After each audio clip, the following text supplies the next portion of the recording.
বন্ধুরা, আমি মাছটাকে পুরো কেটে ধুয়ে পরিষ্কার করে নিয়েছি। এখন আমি যতটা লাগবে রান্না করব, বাকিটা আমি ফ্রিজে রেখে দেবো। এখন আমি মাছটাতে হলুদ নুন মাখিয়ে 10 মিনিট মতন রেখে দেব, তারপরে রান্না শুরু করব।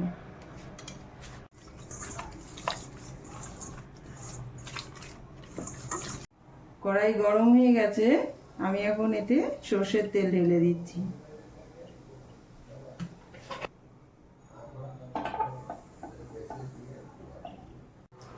তেলটা একদম ভালোভাবে গরম হয়ে গেছে, এখন আমি মাছগুলো আস্তে আস্তে ভেজে নেব।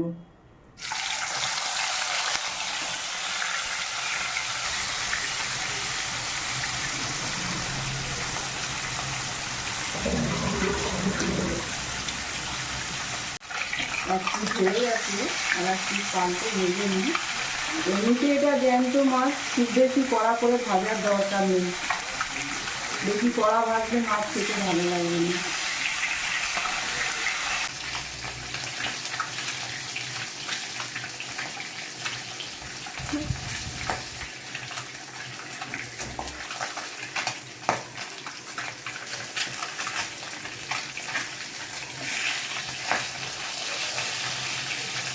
মাছগুলো আমি এরকম অল্প অল্প ভেজে তুলে নিচ্ছি।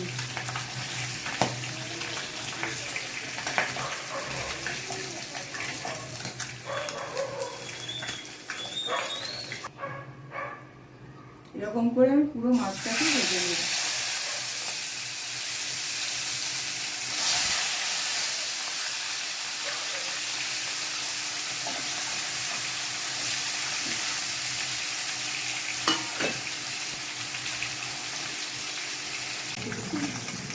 আমি একটা মাছকে একটু কড়া করে ভেজে নিচ্ছি, কেন কি আমার হাজব্যান্ডের মাছ ভাজা ভীষণ পছন্দ, তাই ওই জন্য একটা ভেজে নিচ্ছি। এখন আমি আলুগুলোকেও একটু লাল লাল করে ভেজে নেব।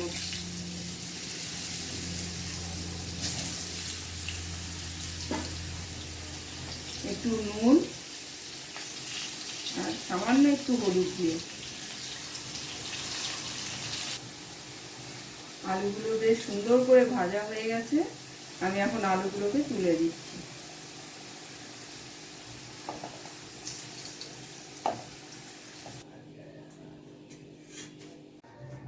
কড়াইতে 1 চামচ মতন জিরে আর একটা তেজপাতা দিয়ে দিলাম।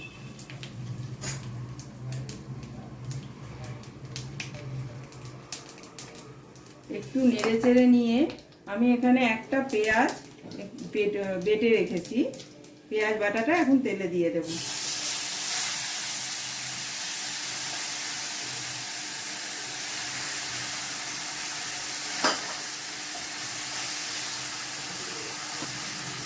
এর সাথে একটু কাঁচা তেল দেব।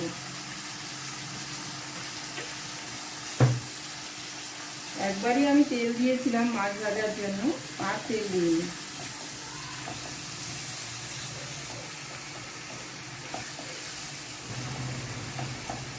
পেঁয়াজটাকে বেশ লাল লাল করে ভেজে নেব, তারপরে এর মধ্যে অন্য মশলা দেব।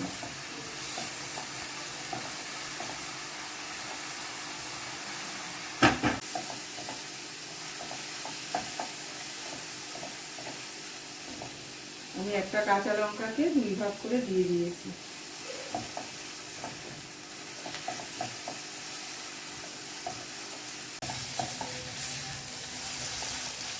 পেঁয়াজটা লাল লাল করে ভাজা হয়ে গেছে, এখন আমি একটা টমেটো এরকম পাতলা পাতলা করে কেটে রেখেছি, টমেটোটা দিয়ে দেবো। তাতে একটু নুন। টমেটোর সাথে সাথে নুনটা দিলে টমেটোটা তাড়াতাড়ি গলে যায়, আর মশলাটাও ভালো কষানো হয়ে যায়।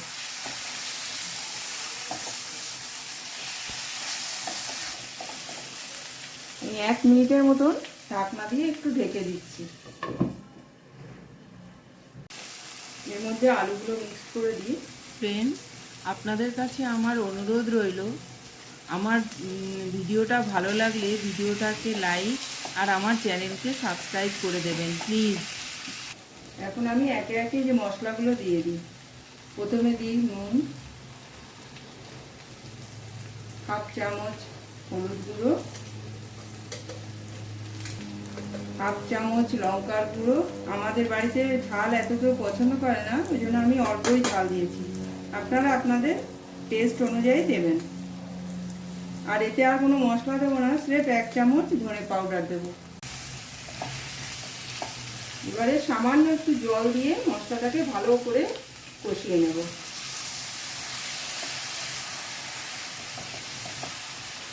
বন্ধুরা, জ্যান্ত মাছের ঝোলে অনেক বেশি মশলা ভালো লাগে না, অল্প মশলা দিয়ে, এটা যেহেতু বড় মাছ, না হলে শুধু বিনা পেঁয়াজেও এটা রান্না করলে ভালো লাগে। তো বড় মাছের জন্য আমি একটু পেঁয়াজ বাটা দিয়েছি।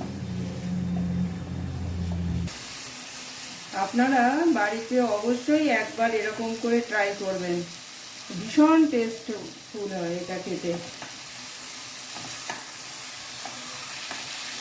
শীতকালের দিন গরম গরম ভাতের সাথে এরকম পাতলা মাছের ঝোল ভীষণ ভালো লাগে।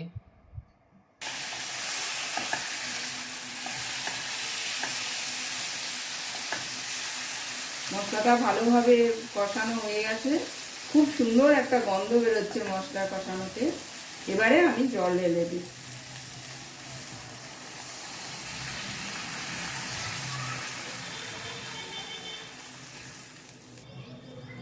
ঝোল আপনারা আপনাদের হিসাব মতন রাখবেন। এবারে ঝোলটা ভালো করে ফুটে উঠলে আমি মাছগুলো মিক্সড করে দেবো। ঢেকে দিয়ে একটু, ঝোলটা টকবক করে ফুটে গেছে, এখন আমি মাছগুলো দিয়ে দিচ্ছি।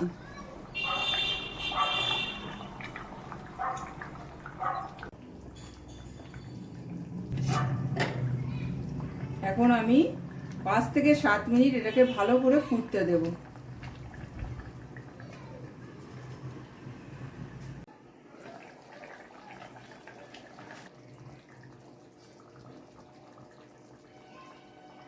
দেখুন আমার মাছের ঝোলটা একদম রেডি হয়ে গেছে।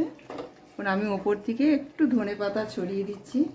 শীতকালে ধনেপাতার গন্ধটা দারুণ লাগে। যদি আপনার পছন্দ তো দেবেন, না হলে নাও দিতে পারেন, কিন্তু দিলে ভালোই হবে। ব্যাস, এখন আমি গ্যাসটাকে বন্ধ করে দিচ্ছি। দেখুন আজকের আমার সিম্পল লাঞ্চ রেডি হয়ে গেছে।